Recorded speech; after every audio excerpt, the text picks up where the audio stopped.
Our Huckabee Show Christmas special begins in a moment, but we want to dedicate this show to the memory of Joe Case, husband of our senior producer, Pam Case. Joe passed away unexpectedly this week, and our entire team is heartbroken for Pam, and we ask you to pray for her during this painful time of grief. Tonight on Huckabee, Center for Religious Expression founder Nate Kellum, the innovative illusions of Vitaly Beckman, Huck's hero Holly Jackson, Songs of the Season with Michael Grimm.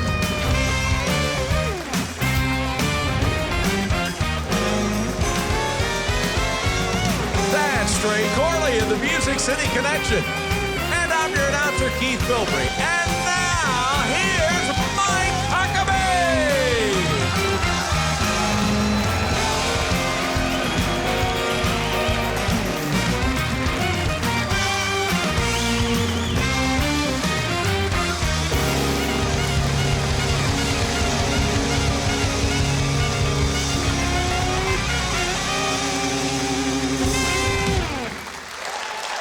Welcome and Merry Christmas, everyone. Now, by now, you've probably been to Christmas Eve services. You've enjoyed your Christmas gift giving with your family. You've had a nice Christmas meal. And yet, you have saved the best for the last part of your Christmas holiday. You're watching The Huckabee Show on Christmas night. What about that, huh? Yeah. That is the way you dust it all off and get it going. Now, I realize not everyone does a big Christmas dinner at home. If you follow me, you probably know that Waffle House is my happy place. And when we had the CEO of Waffle House on our show about a year ago, I was surprised to find out that the busiest day of the entire year at Waffle House is today, Christmas Day. And you know what's more? Waffle House employees love working Christmas Day, because the customers that day tend to be even more generous to the staff than at any other time. So I'd say it's fair to acknowledge that we celebrate Christmas in many different ways. But there's still something special about spending time with extended family, watching kids or grandkids read the Christmas story, and then tear into their presents. My family tells me that I'm hard to shop for when it comes to Christmas. I tell them I really don't need anything that I don't already have. And I truly consider being with them and watching them have fun. I think that's the greatest gift I could ever have. Now, my wife and I try to do some special things for people who don't even know we're helping them. Those are some great joys that I cherish. And we try to make sure that we're caught up on our church tithe by getting an accounting of all our sources of income and making sure that God does indeed get the first tenth of what we've earned. You see, I've always thought it's funny when people say, well, should you tithe on the gross or on the net income? I say, well, that's simple. You want God's blessing on the gross or on the leftover? You decide. But in the midst of the joy, never forget that Christmas is also the time of year when more people attempt or actually commit suicide than any other time of the year. The expectations of the perfect Norman Rockwell Christmas scene, well, frankly, they're just impossible to meet. And for some, it's the first Christmas with an empty chair at the table because of a death, a divorce, or even a distant work assignment. So as you wind down your Christmas day, I can't think of a better way for you to relax and reflect on the goodness of God than to just sit back and enjoy the next hour with your friends from The Huckabee Show. So Merry Christmas, everyone, and thank you for making us a part of your Christmas celebration.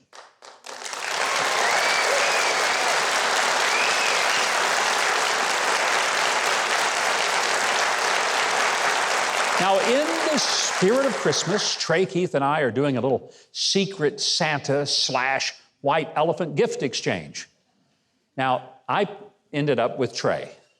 Trey, do you remember Ivan Purcell, who was on our show? Oh, how could I forget that, Gov? That was 1, 2, awesome. Yeah. Well, I'm glad you remember, because I wanted to make sure that you never forget his being on the show with us. So go Is ahead. this the gift? Yeah, go ahead and open it up. I want everyone to see. I think you're going to like this. Really? Yeah. Oh, and balloons. Lots of balloons. Oh, we got the balloons. Thanks. The balloons and the swords. Well, I got Keith something very important and Did you? special. I think you'll find it very, very, handy next time you're barbecuing. Oh, gosh. Where was this when I needed it? What I want to know. Oh, Here, let's see if it works, right? Oh, it works. that's pretty cruel. Your house burns down I this know. summer, and he gets you a fire A extinguisher. dinky one at that. It's the gift that keeps on giving. I mean, that would put out a matchstick. Oh, Are man. you kidding me? No, I really appreciate it. Oh, I'm just brings tears to my eyes. I'm so grateful. Yeah. Well, Governor, I got you something. Oh, you did? Yeah. Okay. Put a lot of thought in this. It's on your desk over Oh, here. I better go over there and get it. And I was told to tell you it's coming from me, not anybody else, like maybe your wife or something. Oh, okay. So, It's strictly from me. oh, you think this is funny. And now I'm glad you got the fire extinguisher. I really am. Because here's what you got me. A shaving mug, shaving cream. Has he been talking to Janet?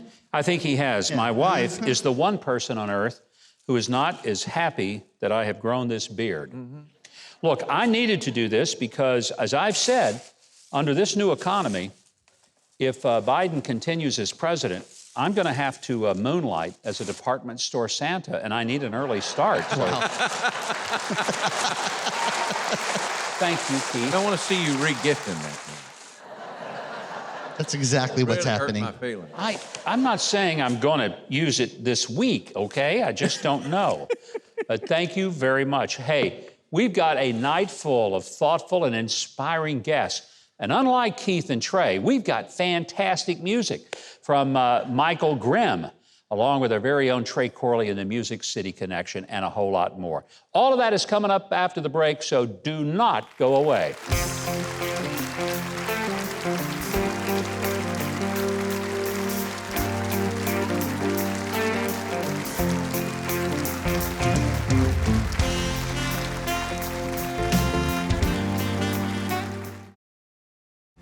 Go to MikeHuckabee.com and sign up for his free newsletter and follow @GovMikeHuckabee on Twitter.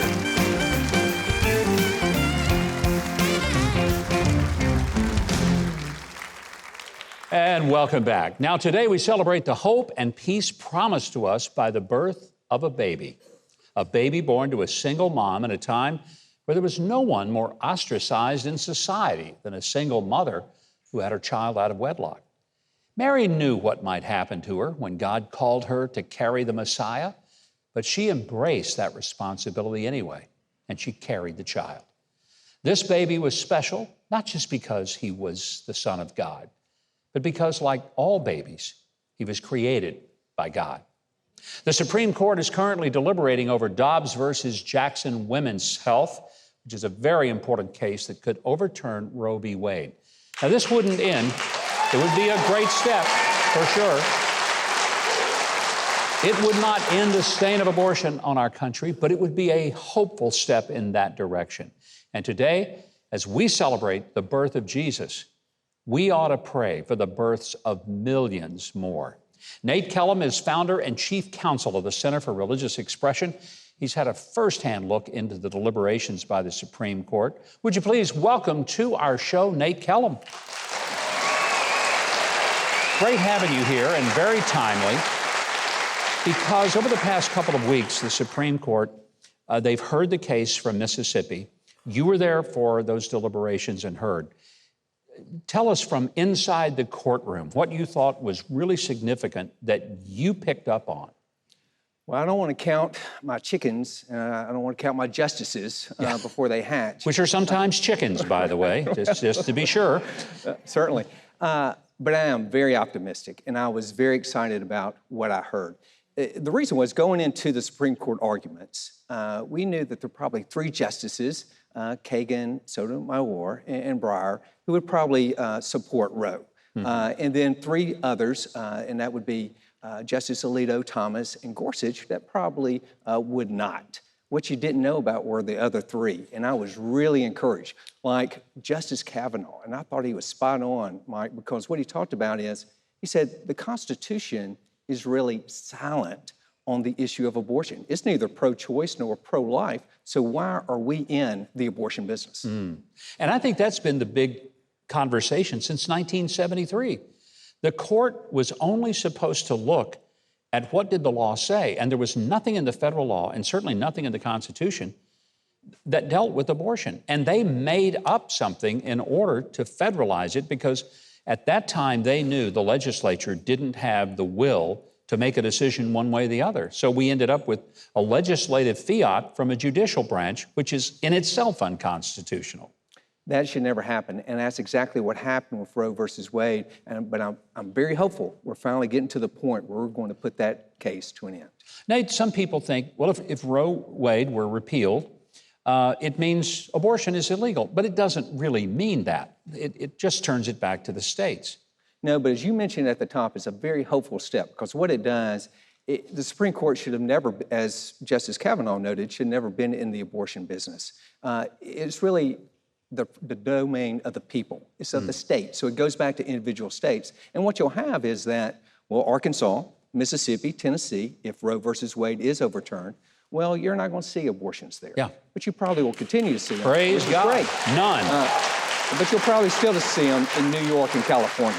You know, one of my first forays into politics, and part of the launch into it for me, was helping to get on the ballot and get passed. It took us 3 attempts in 3 separate elections, but a constitutional amendment to the Arkansas Constitution that said that the policy of the state would be to protect a child from the moment of conception until natural death. So it's already been decided in Arkansas if this were to be overturned. And other states have had similar situations as well.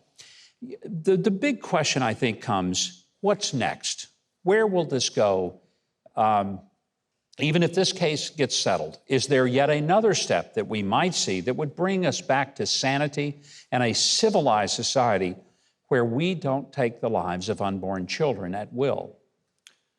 We need to get to that point, Mike, and we need to get to that point in our lifetime. First important step is let's overrule Roe versus Wade, and hopefully and prayerfully that is what will happen come June. But we need to have a personhood recognition of the baby. Once we have that, then abortions are criminalized everywhere. Because they would be protected on the 5th and 14th Amendment. Yes. Because you can't deprive a person of life or liberty without due process. And if a child is taken, his life taken in the womb, there's no due process. And his life and his liberty has been robbed from him without a due process. So personhood is really what we need to get to, isn't it? It's absolutely critical. And Mike, in this day and age, when we can see what we can with an ultrasound, how can we not see a person? All right, I want you to explain to us, you head up the Center for Religious Expression. Sounds important. What do you do? Well, it is important. We protect the fundamental rights of Christians, fellow believers, so that they can exercise their faith, share their faith, and just quite simply live out their faith. There's a time when perhaps that wasn't so difficult in America, but now it is. Nate Kellum and the Center for Religious Expression are doing meaningful work. They're helping our country to stay on track. I know you'd like to learn more, and it's easy to do. Just visit the website, Huckabee.tv. There is a direct link to what Nate and his organization are doing. There's also a lot of festive entertainment coming up. Our good guy, Keith Bilbrey, he's going to tell you all about it right now. Well, next, celebrate Christmas with singer Michael Grimm. Later, master magician Vitaly Beckman is on Huckabee.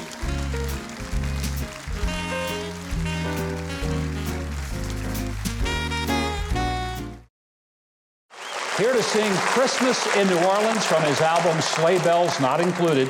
Welcome back to the show, Michael Grimm.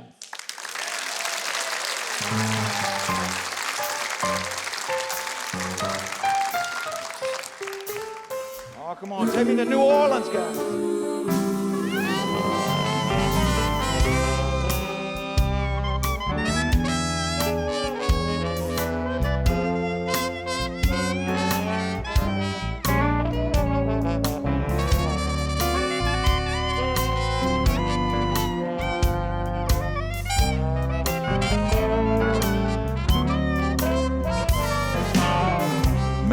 Oh, your trees at night, sparkling bright.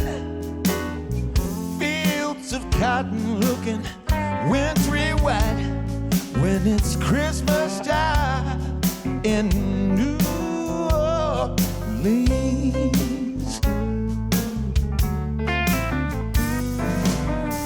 Barefoot choiring prayer fills the air. Mississippi folks, they are gathering there. When it's Christmas time in New Orleans.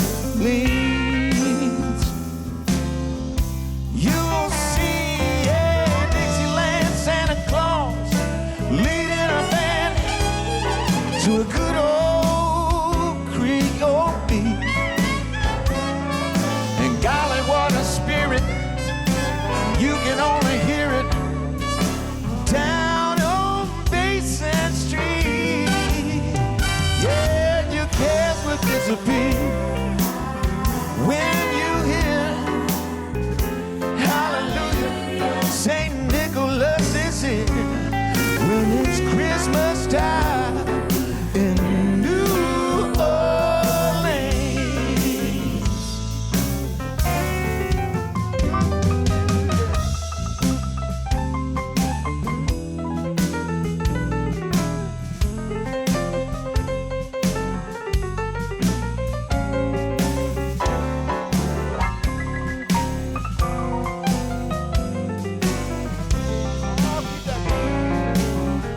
C'est les bons temps brûlés.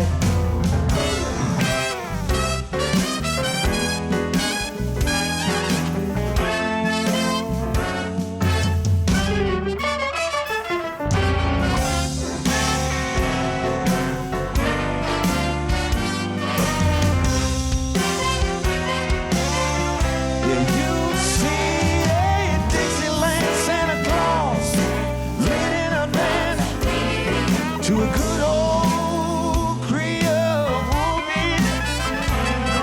And golly, what a spirit, yeah, you can only hear it down on Bourbon Street. Yeah, your cares will disappear when you hear hallelujah, Santa Claus is here. When it's Christmas time in New Orleans. Yeah, when it's Christmas time in New Orleans. Yeah, yeah, now. When it's Christmas time in New Orleans.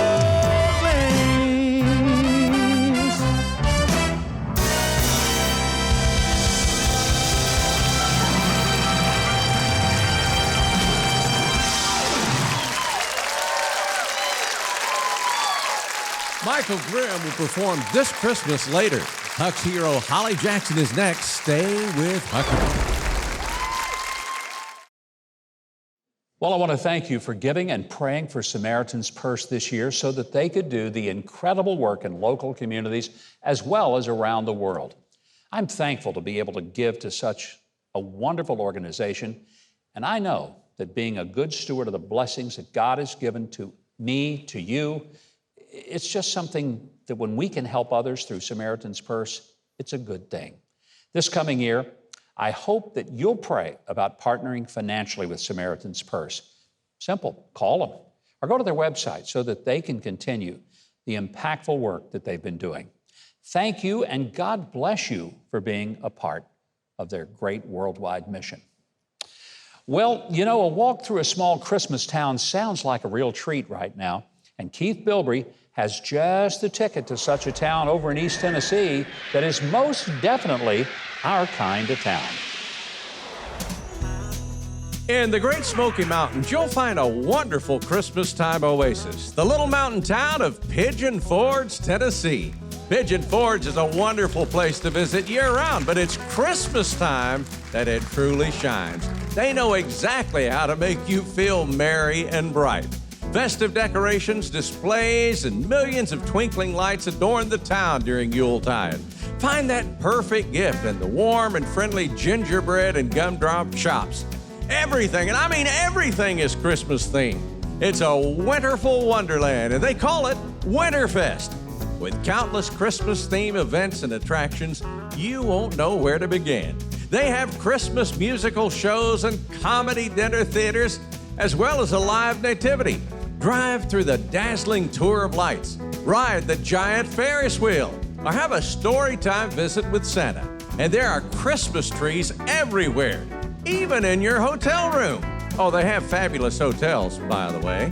It's the best Winterfest ever, full of holiday cheer and entertainment. Where else could you experience Dollywood's Smoky Mountain Christmas, as well as Dolly Parton's Christmas Stampede? And just like Santa's bag, it just keeps going. Whether you're looking for a relaxing retreat or do-it-all family fun, Winterfest at Pigeon Forge is ready to set the stage for incredible holiday memories for years to come. And that's why Pigeon Forge, Tennessee is our kind of town.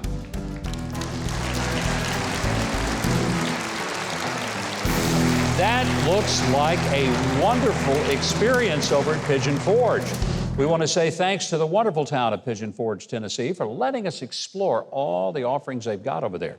And it's not too late for you to visit them. Through the end of the year, you can still absorb all their Christmas spirit. And I think you'll agree, you're not going to regret a moment that you spend at Pigeon Forge. Well, my next guest was once homeless, pregnant, and the victim of domestic violence. But she overcame her struggles. She's now helping others out of homelessness and poverty. And that's exactly why she is this week's Huck's Hero.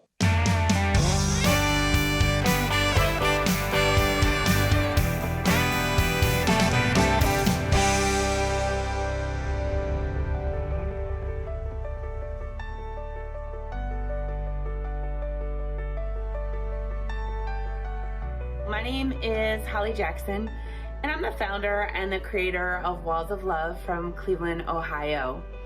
It's been my honor and pleasure for the past 3 years to be able to bring my project to life. And with that, what we do is we help the communities, especially the homeless, but anyone in general who is in need of help, by placing bags on fencing with essential items such as hygiene products, non-perishable food items, school supplies. So what we do is we come to the communities, and it has been so well received. And it's my honor and pleasure to be able to just treat people with kindness. In a little over 3 years, I have done 1,060 walls in 22 states, and we've helped almost 500,000 people. It's just amazing the things that we're able to do together with a little bit of kindness. Please welcome the founder of Walls of Love, Holly Jackson. Holly, great to have you here. Thank you. I love what I'm seeing with Walls of Love, and I saw that one of the places you've done this is Little Rock, where I live. Yes. So all over the country, Fairbanks, Alaska, and this is not something just in your hometown. No. You know, when I first started Walls of Love, it was not meant to be what it is now. It was just meant to be a labor of love. You know, over the years, I had done a lot of different volunteering, Habitat for Humanity, the homeless shelter. Obviously, being a domestic violence and sexual assault survivor, I donate a lot of my time there. But I just felt like there was more. There was more that I wanted to do. And I remember being in that situation and people being very judgmental of me at the time. They didn't know why I was pregnant and I left. They just knew that I was homeless and I had no money and I'm, you know, basically asking for help. And so I started doing these bags. I used to call them blessing bags and I would just hand them out. But I would find that there was a lot of people who weren't being able to get to them because, you know, maybe they were too embarrassed to ask for help or they didn't have a place to be able to come get them. So there was a small little restaurant that was opening in the town where I live. I live in Cleveland, but it's called affectionately Old Brooklyn, where I live by the zoo. And I walked in there one day and the man was amazing. And I said, "Hi, I'm Holly Jackson. I have this really great idea. Can I borrow your fence outside?" And he just kind of looked at me and he was like, okay. And he was like, tell me about it. So when I started telling him the story and why I wanted to do it, he was definitely on board. And he asked me why I chose that point in time to do it. And I explained to him that it's the middle of November, right? We're in Cleveland, it's snowing and cold. And I saw some people that had weather-inappropriate clothing on. And I knew that they needed help, but you could tell that they were very skittish. And so I gave them the items, and it's kind of just went from there. Kind of the news media and social media got a hold of the project that I did that day, and it's now turned into the nonprofit that it is. And 100% of what we do, 100% of the donations that we get from the beautiful people that assist us go back to the community. So when you see me traveling and I'm going to all the different states, I pay for that out of my own pocket. I don't take any of that away from the monies because I feel guilty. Like I feel that I know that those are people that I could be helping instead of paying for those things. And of all of the people that we help so far, it's based solely on wonderful people who love what I do and donate to us. How could people not love what you do? And Holly, I think one of the things that encourages me when I hear what you're doing is that you came from a place that a lot of people would never be able to get out of. Homeless, pregnant, deeply depressed, feeling like the world's crashed in on you and there's no hope. Here you now are running a nonprofit. I mean, there's something extraordinary about the spirit of Holly Jackson that you did not say, this is it, I'm stuck here. And you weren't stuck there. You're giving that kind of hope to other people. It's definitely God. He definitely is a big source in my life. He has brought me through a lot of things that probably wouldn't have happened otherwise. But one of the other things that I also really love to do with my platform is I love to educate the public, because there's a whole big backstory to why things happen, right? Yeah. But there's a lot of demographics that are really missed. You know, we're trained, our brains are trained, and society's trained in certain ways that people are homeless because of this reason, this reason, this reason. And a lot of those are not true. As kind of stated in the package, you know, one of the biggest demographics of people that are homeless are veterans. There is a reason, Holly, that you are Huck's hero this week, because we love what you do. We're so grateful. Thank you. That you took what could have been just a disastrous experience of life, and through the strength that the Lord gave you, you have been able to make something beautiful out of what many would say was just a broken life. And now you're helping put a lot of other lives together. What a blessing to have you here. Thank you. Thank you. Now, Keith, I know full well that you would like to tell us more about Holly Jackson's Walls of Love and how people can help Holly do the work that she's doing. Fill them in right now, please. Well, for more information about Walls of Love, like how to get involved yourself, just follow the links to Holly Jackson's social media and website on Huckabee.tv. Next, Master Magician Vitaly Beckman. Then Michael Grimm returns to celebrate the season in song on Huckabee.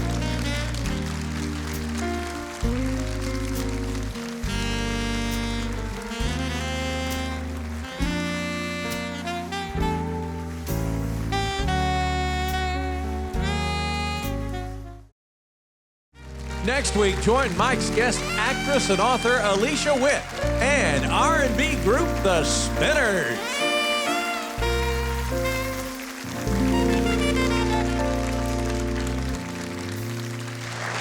Welcome back.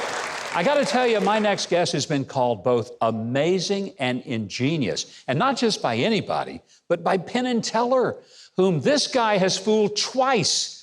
His artistic, groundbreaking illusions have astonished audiences all over the world, and in his hit off-Broadway show called An Evening of Wonders. Would you welcome the wondrous Vitaly Beckman? Vitaly, welcome. Good to have you with us. Thank you so much. I'm excited you're here. Thank you for having me. You have such a great reputation. Thank you. And you fooled Penn and Teller not once, but twice. I tried, yeah. That's a pretty big deal. Thank you. What are we going to do? Well, okay, so I got some fruits for you. And Governor, what I'd like you to do is take a couple of fruits, two, three, and I want you to arrange them on this plate in any order you like. Just any way? Yeah. All right, I'll take the pomegranate. Okay. Yes. A little plum. Yes. And an orange? Yeah. Okay. Aren't you glad I did that? Actually, no. We haven't prearranged, I should say We that. have We not, haven't that's right. prearranged, no.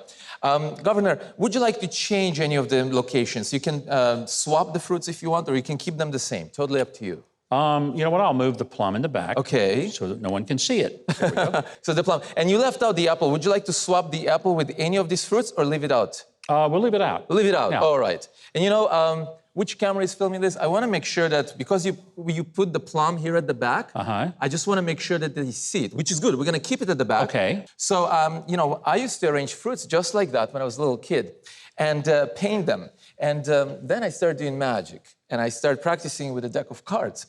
And of course, I brought a deck of cards for you as well. Of course you did, yes. Of course I did.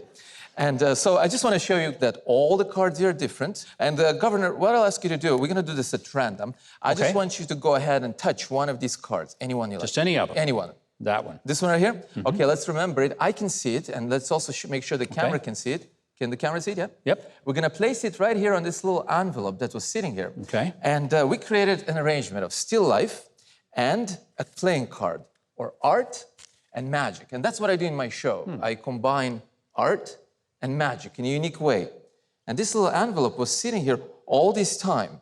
And any further changes you would have made, or if you did decide to swap the apple with, say, the orange at the front here, what you're about to see would not be possible because this envelope was sitting here all this time. I want you to hold on to it. Okay. And this picture is kind of like the pictures I used to do when I was a kid painting. But this time you helped me make this because look, Governor, the first drawing I have here is a drawing of an apple, green apple. Yes. Yes, can you see it on the camera? Yes. Yes? Okay, and then I've got a playing card next to it. It's the king of clubs. And Yes, of it course, is. all the other fruits. The orange at the front, the plum here at the back. How do you do that? All Exactly. exactly. And I did not have a conversation about how to do that. We haven't prearranged. Or the card. Or Yes. Unbelievable. Yes. That's just. Right? It's Wow. it's like we think alike. No. Well, I hope you're better than that. You know, thanks. I was actually, you know, always wanted to bring art to life. Yeah. And since I was a kid, before I did magic, I used to paint and I used to walk around with a little sketch pad. And everywhere I went, I tried to sketch my impressions, my inspirations. I'm going to try to do something for you right now. Okay. Yeah, let's do this on this one. All right. I'm just going to sketch something. Tell me if you maybe guess what I'm sketching.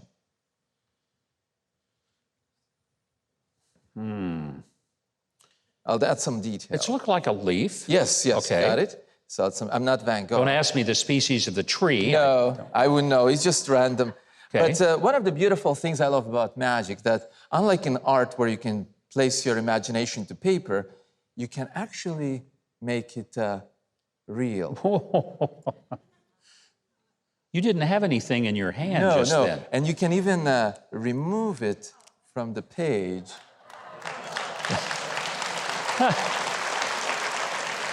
That is, I was looking at your hand. There was nothing in there. No. And so, you know.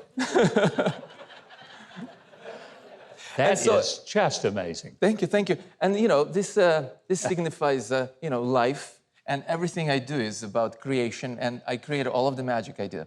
And a couple of years ago, you mentioned I fooled Penn and Teller. Yeah. And I want to show you how I did it. Well, not how I fooled Penn and Teller. I want to see this. Yeah. No, but I got. Let's go back to the cards. Okay. Hold on to the box for a second. right. You know the cards, right? You know the different Sure. suits, the clubs, the spades, right? Right? Okay. What I want you to do, I want you to face the audience, please. Okay. Just face the audience. I'm going to hold the cards in front of your eyes. Okay. I want you to just focus on the cards and tell me to stop as I go like this, one by one. Okay. On any card you like.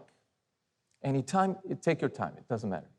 That one. This one? Yep. Now, if you want, you can change your mind. I'll go a couple more, or we'll stop on this one. Well, stop on that one. On that one. Remember it. Nobody else will see it. Remember the card? Yes? I You got got it. it? Yes? And I want you to visualize it in your mind so you don't forget it.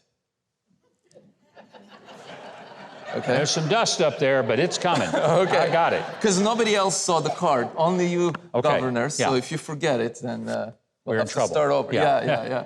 And you know, No pressure.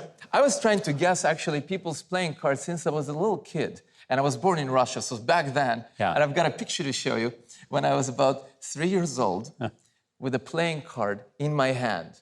Wouldn't it be amazing? Hold on to this. Wouldn't it Okay. be amazing if that playing card on a photograph taken so many years ago would be the one you were just thinking of? Yeah, that'd be pretty weird. Right? Yeah, it would. Well, here Yeah. is my family photo album. Okay. And here is me as a kid. I was very small. In Russia, cards are very big. Is by any chance, is that your card? No. No? Well, of course not. I was a baby. I told you. Okay, good. That would have been a miracle. I was really thinking I've messed up his trick because that's not the card. Well, maybe you did. Oh, okay. But I wasn't a magician yet, so, you know. Oh, okay. I think I'm forgiven, right? Because I'm a baby. But when I was 8 years old, Yeah. my parents got me a magic set, and I did my first card trick. And I'm holding here the ace of spades. But that's not it. That's not it? No. I'm just holding it, though, right? Yeah, that's right. But I that's am holding it. it's not it. It's not the card. That's okay, because when I was 15, I started to travel around the world. And here I am in Paris with the Jack of Clubs. It's a great card, but it's not the one I saw. I've got a lot more photographs here. It's a good thing. I bet he's got 52 photographs, and we're going to find that doggone I card. traveled to 52 places. I may be Baptist, but by golly, I do know what a card looks like, so we're going to keep looking at Well, this. yeah, get comfortable, everybody. No, we're not going to show you all of the photographs. Okay, all right. Governor, just tell me which card are you thinking of? You had a free choice. You could change your mind there. Which one did you settle on? The Ace of Hearts. The Ace of Hearts. Yes. Okay, let's see. No,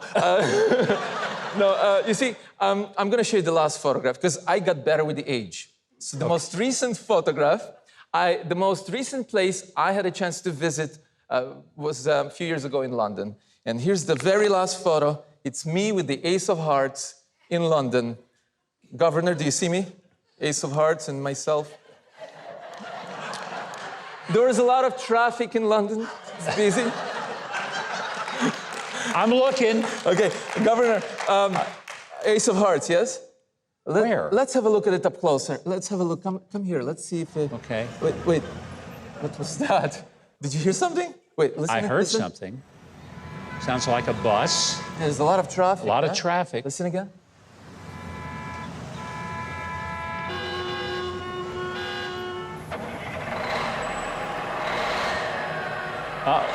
Oh my gosh.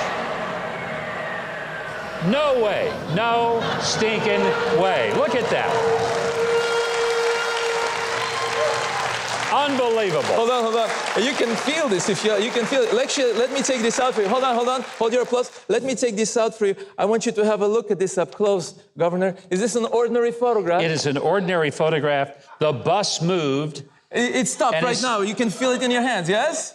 No wonder Penn and Teller were fooled. Big hand to the Governor. Unbelievable. Wow. Thank you. Thank you. Thank you very much. Whoa. Thank you. Keith, I just wonder if you can materialize some way for our viewers to see more from this incredible magician, Vitaly Beckman. Tell us how to do that. Well, that doesn't require any magic at all. There's more of Vitaly's incredible illusions to see online and in person. Go Huckabee.tv, where all the slinks will mysteriously appear. Coming up, Michael Grimm and his wife, Lucy Grimm, talk with Mike. Plus more music from Michael as we celebrate Christmas on Huckabee.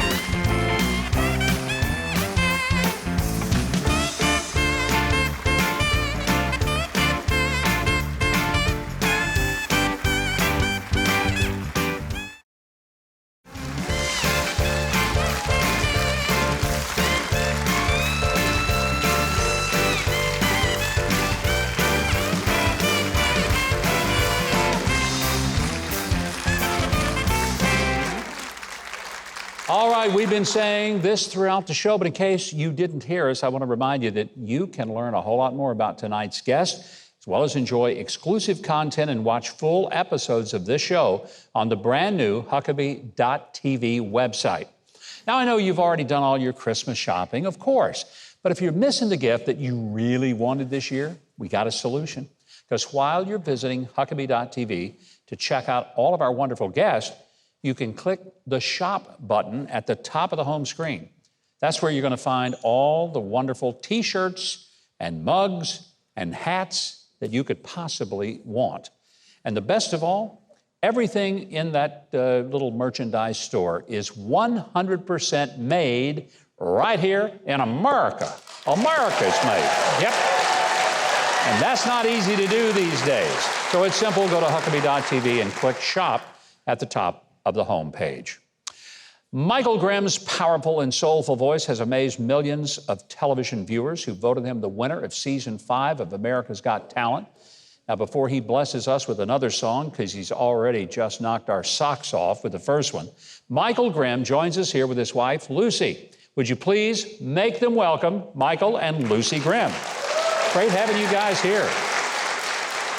Michael, this is a repeat time for you, and when you were here before, every single person on the staff of our show said, when can we have Michael Grimm back? Oh, and I'm so honored. Thank you guys for having me back, and I love everybody here.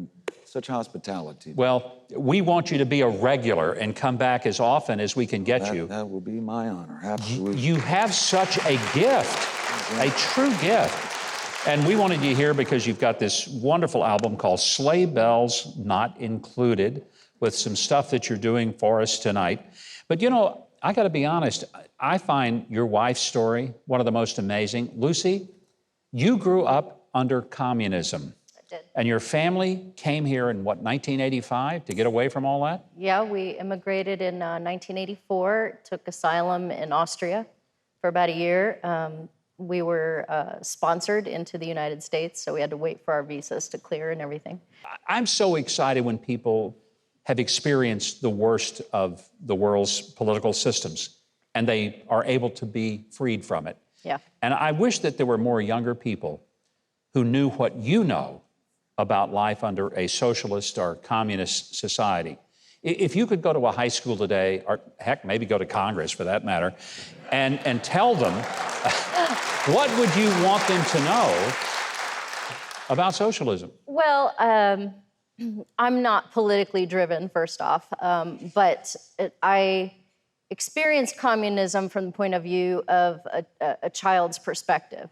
And I think, you know, children have this view that's very innocent, and life is portrayed very differently through the eyes of a child. So when I was leaving my country, I didn't quite understand why. I wasn't understanding what the circumstances were until later, until I experienced the direct opposite of what we had. And so, you know, I talk to a lot of young kids today who push a ideology that really looks great on paper but doesn't actually work in real life.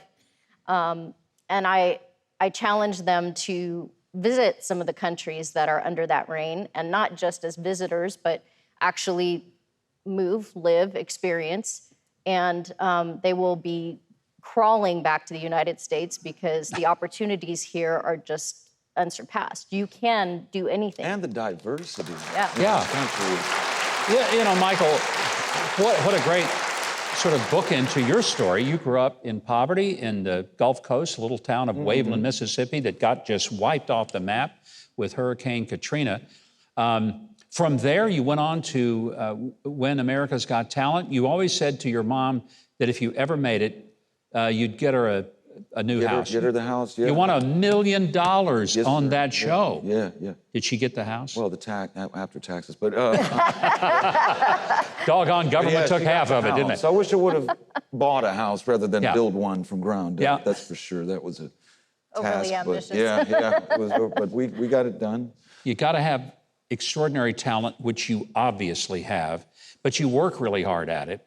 But there's a uniqueness to your music, Michael, that I just can't imagine that there's anybody in the country or world that does not hear you and say, wow, that guy's got something special, because you do. You just do. Well, there's been a couple of them. They come and approach me.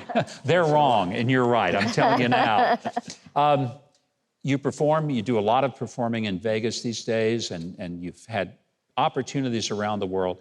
Has there been a moment that you just sort of pinched yourself and said, oh my gosh, I came out of living in a trailer that had holes in the floor, I could see the dirt underneath me, and now I'm on this stage. Now I own houses and my own cars and everything by doing what I love to do, you know, and being with Lucy has helped me out a lot also. She's wearing the manager hat, so she knows how to book the gigs and keep them going for me. So She's become a full-blown capitalist, it appears. Absolutely. Which, by the way,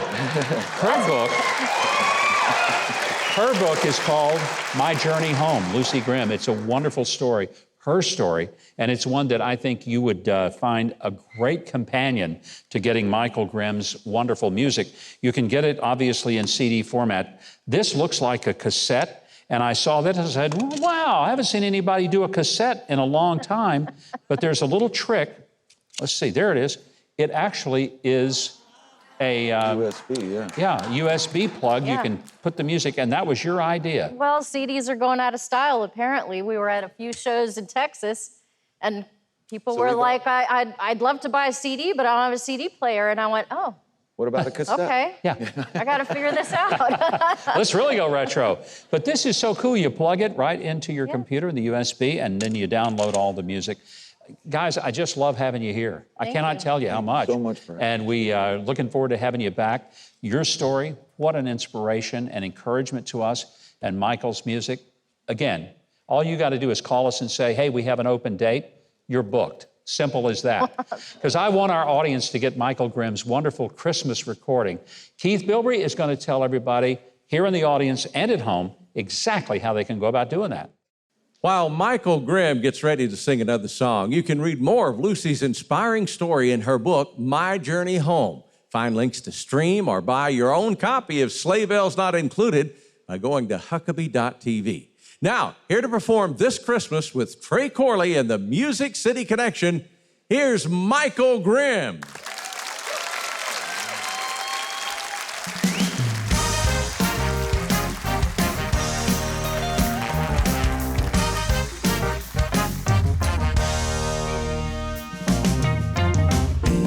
All the mistletoe, I'm gonna get to know you better. Gonna get to know you. It's Christmas, and as we trim the tree, how much fun it's gonna be together.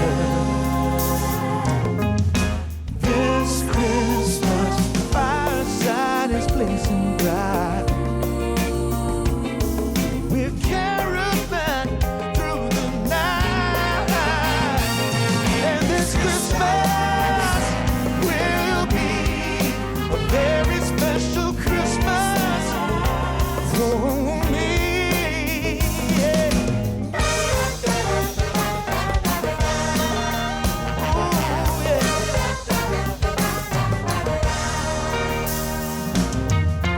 Presents and cards are here. My world is filled with cheer and you. It's Christmas, and as I look around, your eyes are shining, tell they do.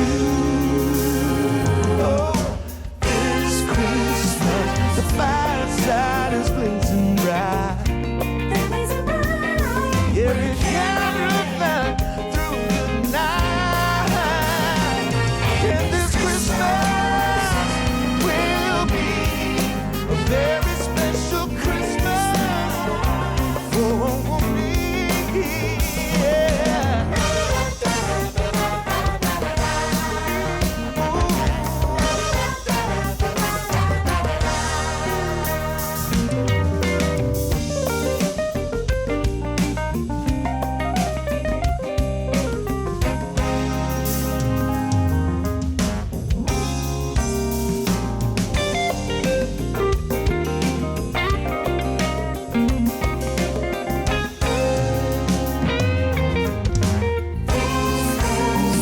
The fireside is blazing bright.